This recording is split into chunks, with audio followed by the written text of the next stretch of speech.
कितनी गलियां, कितने रास्ते, कितने लोग, कितने चेहरे, और इन्हीं रास्तों पर चलकर कितने बचपन जवानी में ढले, कितने दिल धड़के,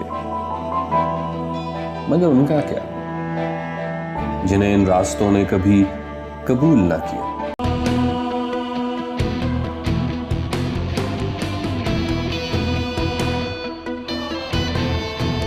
मैक्स वेबर ने कहा था कि सेंसेशंस को ऑर्गेनाइजेशनल टास्क से अलग रखा जाए, लेकिन ऐसा मुमकिन नहीं, क्योंकि ऑर्गेनाइजेशन में काम करते हर इंडिविजुअल के पीछे एक कहानी होती है। ऐसी कहानी जो उसके साथ काम करते शायद ही किसी शख्स को मालूम हो।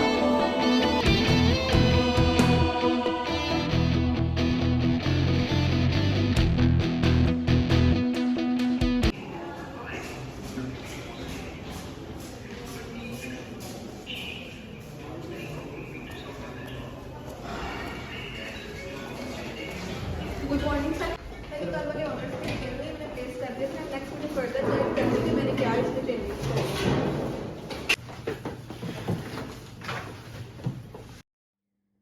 प्लीज सर मुझे फर्दर गाइड कर दें अब इसमें मैंने क्या चेंजिंग्स करनी है।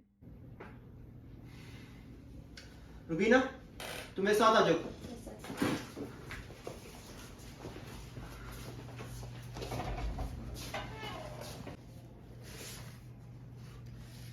यार हद है, इसे आए हुए जुमा 7 दिन नहीं हुए, इसने डोरे डालने शुरू कर दिए सर पे। हमें तो पिछले 5 साल से काम कर रहे हैं। तुम खुद बताओ, अब मैं नहीं काम कर रही, करा ले इसे अपनी लाडली से।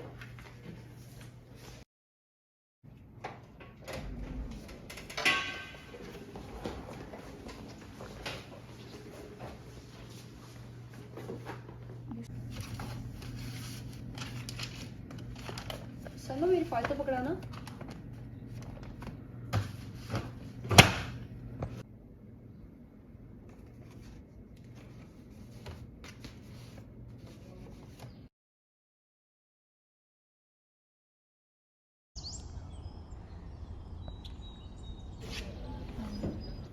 सईमा, रुबीना नहीं आई आज? बॉस नहीं आया तो उस मैडम ने कहाँ से आना था। अच्छा नहीं आई चुड़ैल। अच्छा सईमा, अगर रुबीना नहीं है ना तो आज जो है ना ऑर्डर्स तुमने देखने हैं। हाँ पता यार है बहुत मुझे। इंपॉर्टेंट ऑर्डर्स है, देख लेना। कहीं नहीं जाते ऑर्डर्स यार।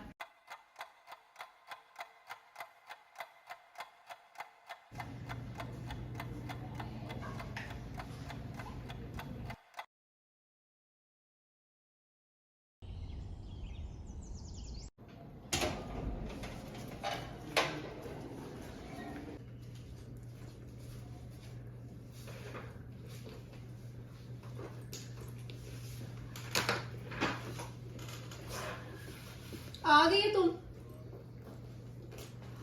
कल किधर किधर घूमती रही हो?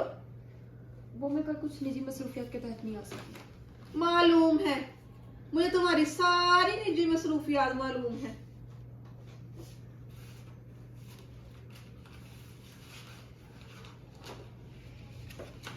अच्छा साहिबा, वो कल जो ऑर्डर भेजे थे भेज दिए आपने?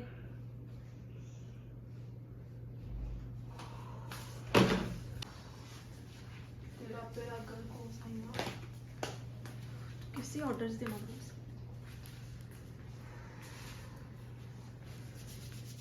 क्या करूं यार? क्या हुआ साहिबा? यार मैं कल वाले ऑर्डर्स प्लेस करना भूल गई। क्या हो गया?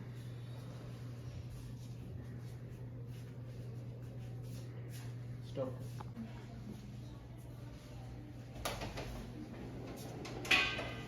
Good morning.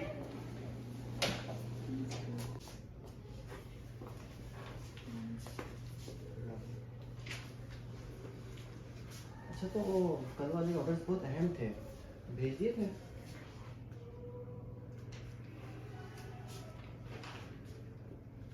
आप लोग इतने खामोश क्यों हैं?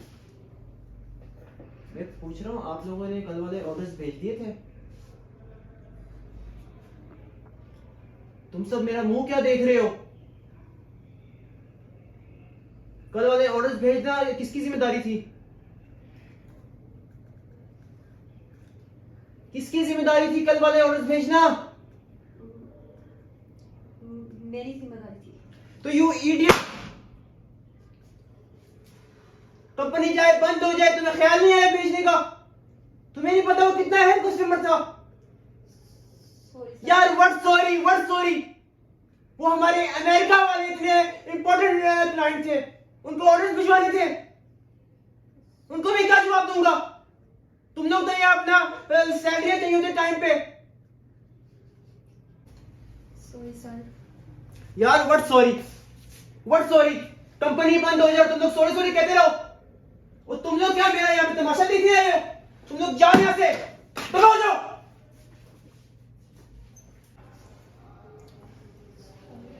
तुम्हारी जगह कोई और होता ना, मैंने उसे अभी इसी वक्त फारिग कर देना था।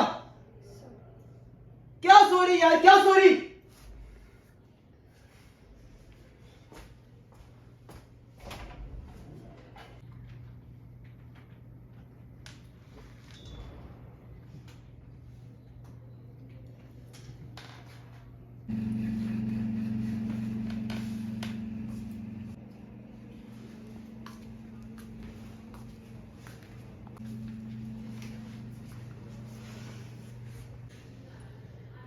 आखिर तुम लगती क्या हो बॉस की? वो तुम्हें इतनी अहमियत क्यों देते हैं? तुम्हारी जगह कोई और होता तो मैं इसे फायर कर देता। इस बात का क्या मतलब था? साइमा प्लीज बस कर दो, पहले तुम्हारी गलती मैंने अपने सर ले ली है। वो पता है सबको, जो तुम्हारे और बॉस के दरमियान चल रहा है ना, वो सबको पता है। तुम संभाल कर बात करो। तुम रखे हो सर की बकवास बंद करो, बदतमीज। समझते तुम अपने आप को? क्या तुम्हारा हिम्मत कैसे मुझे हाथ लगाने की? ठीक है। या अल्लाह, ये क्या तमाशे हो रहे हैं ऑफिस में? ये क्यों रो रही है? सिद्रा, ये तमाशा क्या हो रहा है?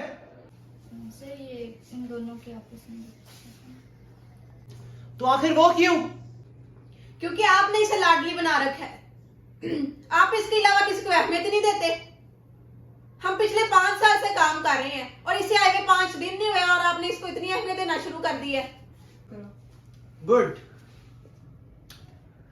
सिद्रा, सर रुबीना का मुंह धुलवाओ और रुबीना और साइमा समेत सब अभी की अभी मेरे ऑफिस पहुंचो, अभी की अभी। सब आ गए ऑफिस में?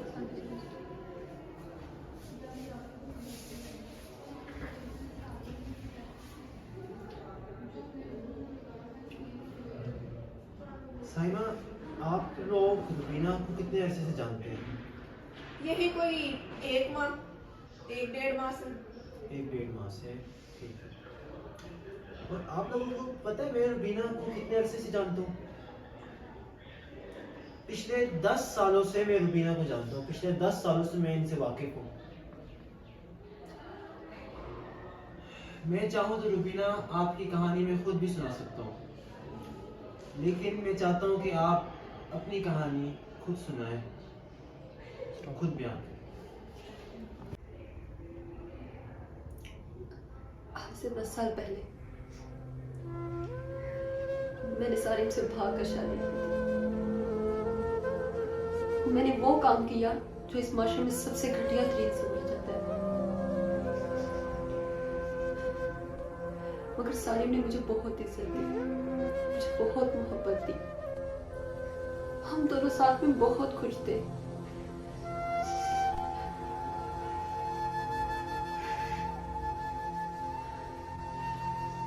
हम दोनों 2 जिस्म एक जान थे। हम अपने बेटे जुनैद और बेटी जन्नात के साथ बहुत हंसी खुशी रहे।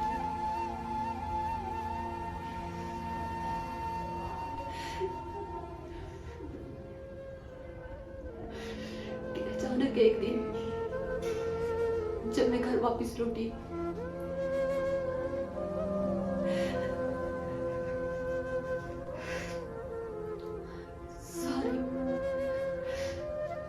सारे खून में लथपथ पड़ा था। वो दिन मेरे लिए किसी क़यामत से कम नहीं था।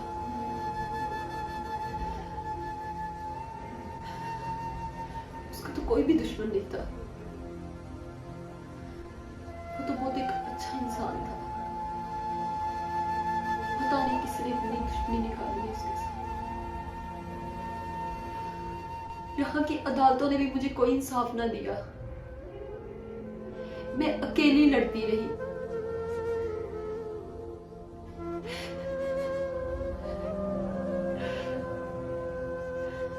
कब तक मैं लड़ती यहाँ? मुझे अपने बच्चों का पेट भी पालना था। एक घर से भागी हुई लड़की क्या अपने वालिदैन के पास वापस जा सकती थी? क्या वो मुझे एक्सेप्ट करते? मैं ऐसा नहीं कर सकती थी। फिर मुझे याद आया, सर हुमायूं सारिम के बहुत अच्छे दोस्त थे।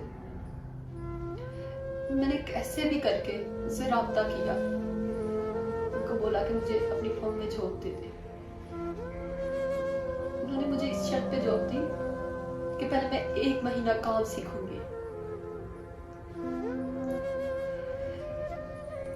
मैंने 20-20 घंटे काम किया। किस लिए? सिर्फ अपने बच्चों के लिए, ताकि मुझे किसी के ताने ना सुनने पड़े।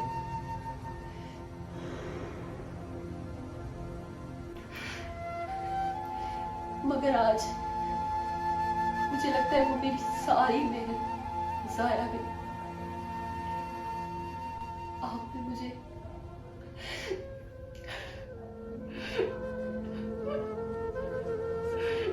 शकील बोल दी। काश सारी माँ जिंदा होते।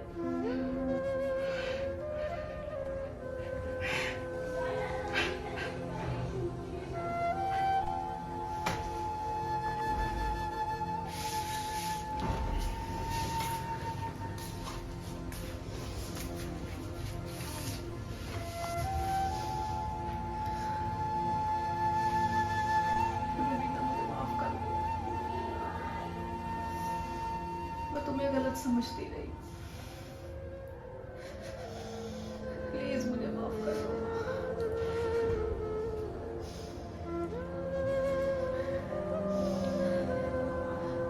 कोई बात नहीं सलमा, कोई बात नहीं, मैंने तुम्हें माफ किया। मुझे माफ कर दो।